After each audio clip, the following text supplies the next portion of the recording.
మా జీవితంలో ఇట్లాంటి ఒక రోజు ఎదురవుతుందని అసలు ఊహించలేదు. మనం ఎంత కష్టపడినా కూడా మన వైపు 1% కూడా అదృష్టం లేకపోతే ముందుకెళ్ళడం చాలా కష్టం. మనం తీసుకున్న 2 రోజులు కూడా ఈరోజు కంప్లైంట్ వచ్చి ఆగిపోయాయి. అయినప్పటికీ కూడా ధైర్యంతో ముందుకెళ్తాం. మహాభారతంలో శ్రీకృష్ణుడు అర్జునుడితో ఇలా అన్నాడంట, దేవుడంతటి వాడికే తప్పలేదు కాలానికి తలవంచడం అని. సో అది మన సర్వీస్ని త్వరలోనే ముందుకు తీసుకొస్తాం. అప్పటి వరకు ఎదురు చూడండి. పార్థ, మనకు కాలం కలిసి రాకుంటే బాధ అవశ్యం కలుగుతుంది. సాక్షాత్తు భగవంతుడు కూడా కాలానికి తలవంచక తప్పదు.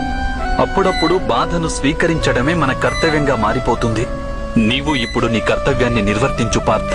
విజయం అప్పుడప్పుడు పిరికివానికి కూడా లభిస్తుంది, కానీ యశస్సు కీర్తి సదా శౌర్యవంతులకే లభిస్తుంది. నా ఆశీస్సులు నీకుంటాయి.